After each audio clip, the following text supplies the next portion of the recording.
Con mucha importancia, pero evidentemente siempre existirán reglas que podrían explicar, ¿no es cierto?, la forma en que una persona es conocida socialmente. A veces corresponde a lo que es su nombre jurídico, y otras veces no.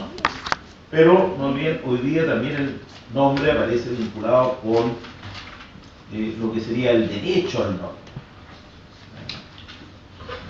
Sobre todo cuando otro utiliza mi nombre, ¿cierto?, para obtener en función de ello eventualmente algún beneficio económico. Como también, no bien, a veces hay suplantación de nombre y en otros casos incluso más complejo, suplantación de identidad. Pero eso lo van a estudiar ustedes en el derecho civil y penal. Ahora, lo que sigue es el estatus familiar, situación de familia. No olviden que la familia no es un ente estático, está en permanente cambio. De hecho, hoy día en el derecho comparado ya no se habla del derecho de familia, sino que el derecho de las familias, porque hay distintos tipos de familia. Otra cosa es cómo la regula el legislador. No olviden que la familia, por lo menos ya desde tiempos de Augusto el Romano, aparece como, ¿cierto?, una unidad relevante desde el punto de vista de la organización de los pueblos. Tanto así que incluso en la actual Constitución, ¿cierto?, se menciona, ¿no es cierto?, el rol que le corresponde, ¿no es cierto?, a la familia en la sociedad, núcleo fundamental de la sociedad. Ahora, otra cosa es que entendemos por familia. Ahora, la familia romana, ¿no es cierto?, tiene una estructura que formalmente permanece vigente hasta los tiempos de Justiniano. Pero los poderes que van asociados a esta institución llamada familia y que denta el jefe de familia van a sufrir importantes, ¿cierto?, cambios. Porque no olviden, estamos hablando de un tiempo no menor, que va desde la fundación de la ciudad hasta la muerte del emperador Justiniano.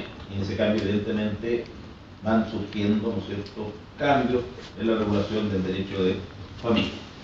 Ahora, pero sí, ¿no es cierto?, se mantiene lo medular. La familia estructurada sobre la base de un poder que tiene el pater familia, que se refiere tanto a los bienes, ¿cierto?, como a las personas de los integrantes de la familia. ¿Quiénes son familia de acuerdo a Ulpiano? Bueno, Ulpiano define lo que es la familia para el derecho, no lo que es la familia para la naturaleza. Muy bien, uno a veces incluso llama tíos a quienes no son sus tíos. Esto es muy común, ¿no es cierto? Es común, no se aprende el nombre de la persona con la cual interactúa, ¿no es cierto? A veces me dice tío, o como el que cuida en la calle que me dice, ¿no es cierto?, hermanito. Pero yo con él no tengo una relación de parentesco, no sé, que le justifique que él me llame hermano, salvo que yo lo ignore. O que ustedes llamen tío, ¿no es cierto?, a cualquiera, ¿no es cierto?, que cumpla funciones, por ejemplo, administrativas. Porque no sé si los profesores los llaman tío, o tía, ¿no es cierto? Es como de cercanía, en algún sentido. ¿Pero son familia con ellos?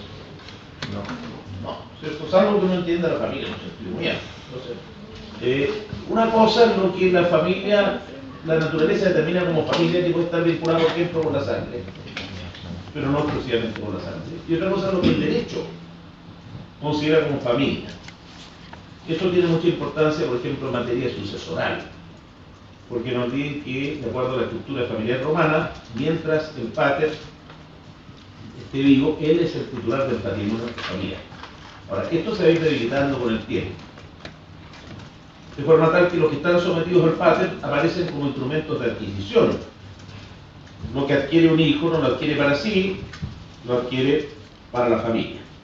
¿Y quién es titular del patrimonio familiar? El pater familiar. Pero eso también se va a ir debilitando. Ahora, los que están sometidos al poder de un pater se llaman genéricamente alieni iuris. Excluimos de esta denominación a los esclavos, porque nos dicen que los esclavos son una cosa. El alieni iuris, ¿cierto?, es un ser humano libre y ciudadano o ciudadana romana, pero que está sometido al poder de un pater familia, ya sea genéricamente en calidad de filius, sujeto a la patria potestad, que vamos a estudiar, o bien, en el caso de la mujer casada, uso, si es que está sometida a la manus, de una institución que cayó tempranamente en desuso. Entonces Ulpiano, sobre la base de ello, dice, bueno, existe una familia que llamamos propio iure y una familia que llamamos comune iure. Los alieni iuri están sujetos al poder de un pater y son familia con otros que están en la misma condición. Y mientras esté vivo el pater, los que están actualmente sometidos a él son la familia propio iure. De hecho, el parentesco que existe entre ellos se llama agnaticio, basado en el sometimiento. Ahora, la familia comune iure surge o adquiere relevancia a la muerte del padre. Y va a surgir entre los que de estar vivo el pater estarían sometidos a él. Ellos no lo están porque el pater murió. Por ejemplo, dos hermanos cuyo pater ha muerto, no están el uno sometido al otro. Aunque uno sea mayor y el otro sea menor, pero para ciertos efectos se les va a considerar familia comune iure. Entre ellos, si estuviera vivo el pater, estarían sometidos a él. Y el vínculo que los une tanto en la familia propia iure como en la comune iure se llama genéricamente agnación, parientes agnados, que tiene como fundamento la agnación el sometimiento o el que podrían estar sometidos al mismo pater si es que esto estuviese bien. Y esto va a adquirir importancia en la familia comune iure para efectos sucesorales. Por ejemplo, si muere un sui iuris y no tiene personas sometidas, que serían los herederos por derecho propio, ¿a quién va a llamar la ley si no hay testamento? A sus agnados más cercanos. Por ejemplo, si muere un hermano, digo, que no tiene personas sometidas a su potestad, eventualmente yo podría ser quizás su pariente agnado más cercano. Ahora, si él y yo estuviésemos sometidos a un mismo pater, seríamos familia propia. Pero como no estamos actualmente sometidos, somos familia comune. En la tutela lo mismo. Si un sui iuris es el que no está sujeto a potestad, sea varón o mujer, y que tiene la titularidad de un patrimonio. El sui iuris, ciudadano romano, ciudadana romana, por tanto libre, que no puede, por edad, por ejemplo, administrar sus bienes,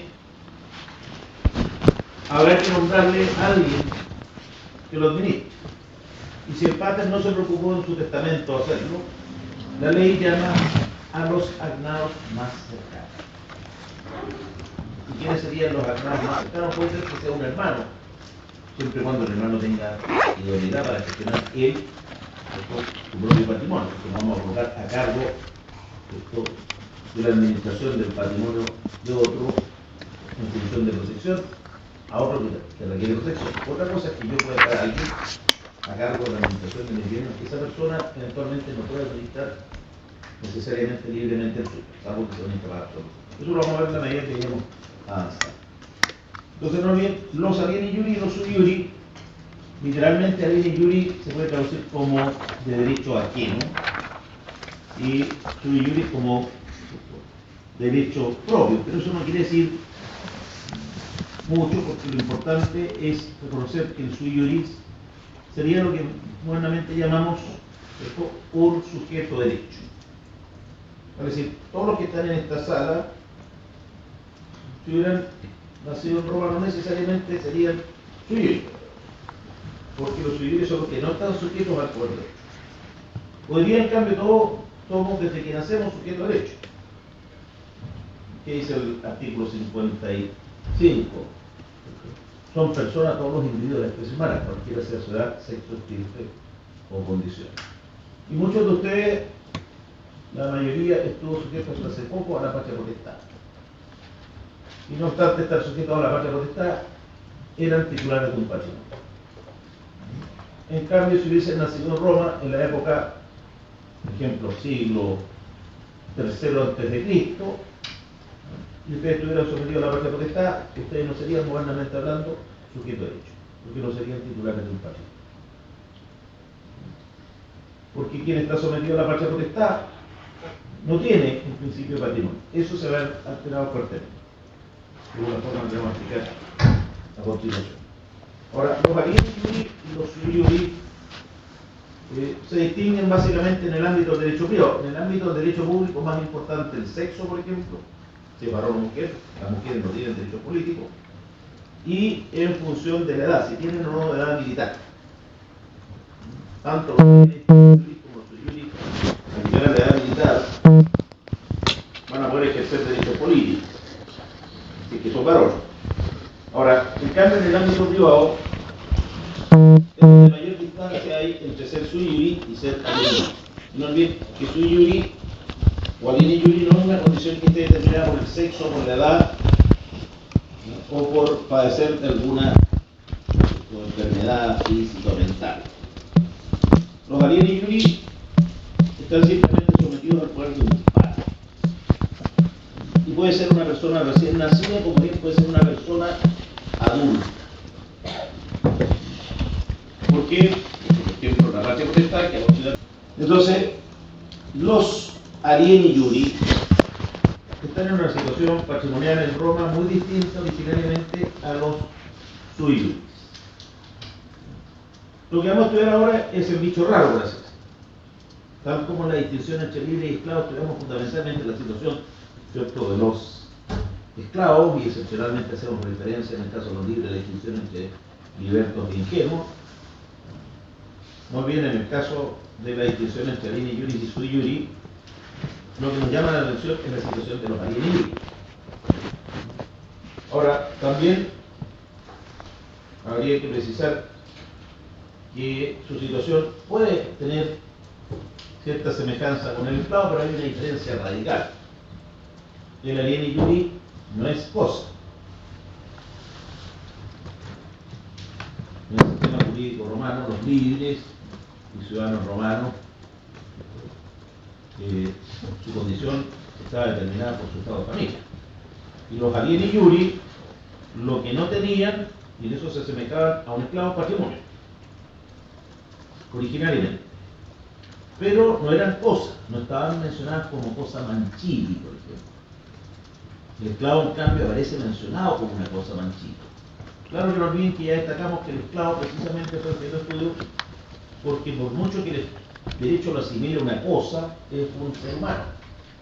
Y por tanto hay que explicar que el esclavo tiene los alieni iuri, se parecen un poco a los esclavos, pero no es su situación idéntica a la del esclavo. El esclavo es una cosa humana, pero es una cosa.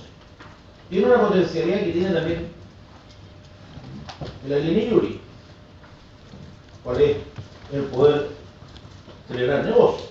Otra cosa, en principio no tendrían capacidad de goce, pero tendrían una suerte de capacidad de ejercicio. Un mambrito dice, mire, en realidad ninguno de estos dos conceptos es romano.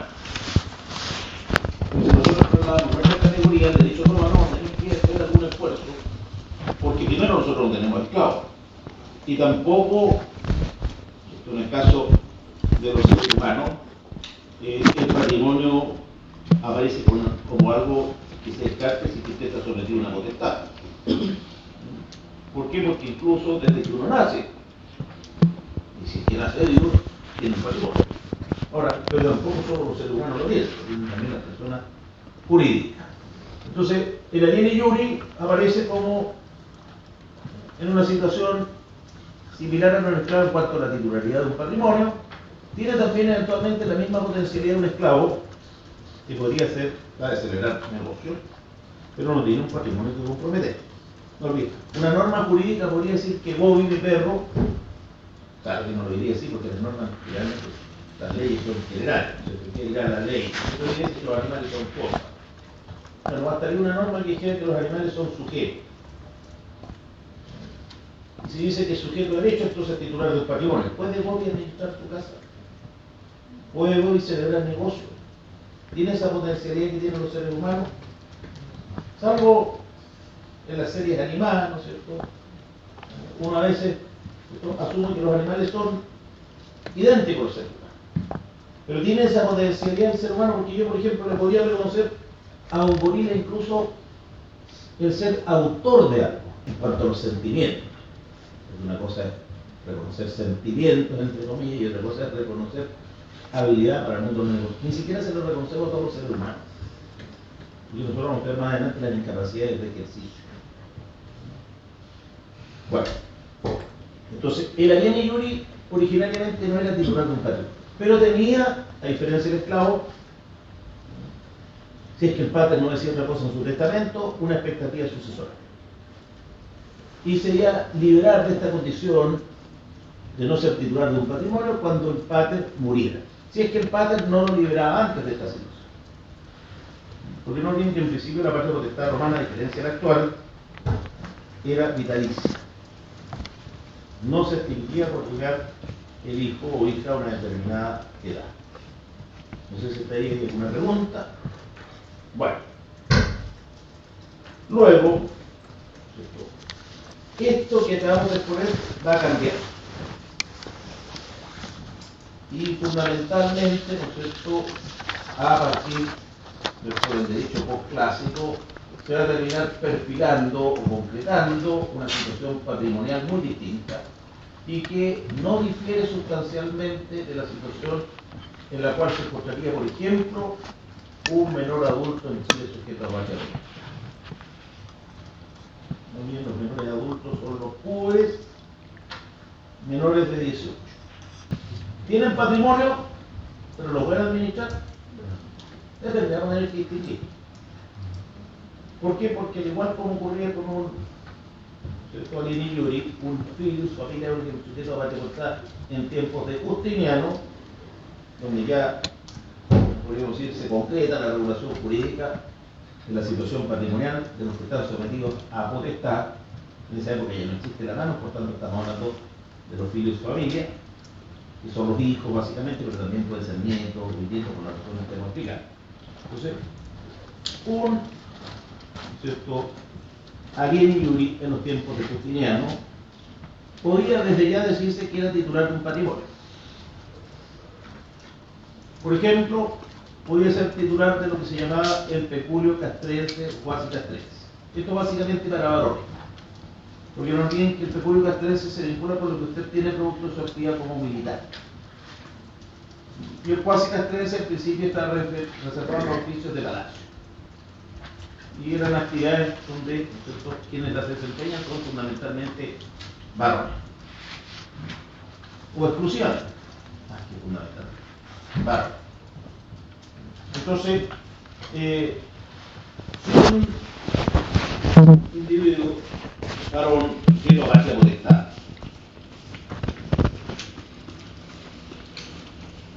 realiza algunas actividades, como Estado, de funcionario claro, que se terminó regulando que los bienes que adquiriera producto de esta actividad, esto va a estimular el trabajo. ¿Quién va a ir a la guerra a defender a Roma?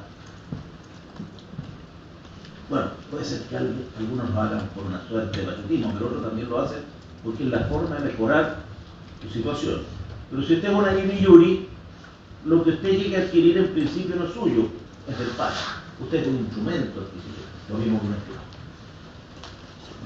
Entonces, para estimular a los ciudadanos romanos, alieni iuri, a desempeñarse como militar, ¿cierto?, o en algunos oficios, se dijo, bueno, lo que ustedes adquieran producto de esta actividad va a ser suyo y lo van a poder administrar libremente, pero además es suyo. Cuando usted se muera, usted en vida puede haber testado sobre esos bienes y en vida puede disponer de ellos. Una cosa es poder administrar y otra cosa es poder disponer los bienes. No olviden que disponer significa, por ejemplo, destruirlo o enajenarlo. En cambio, administrar es simplemente generar negocio respecto a los bienes sin que ello suponga disponer de los.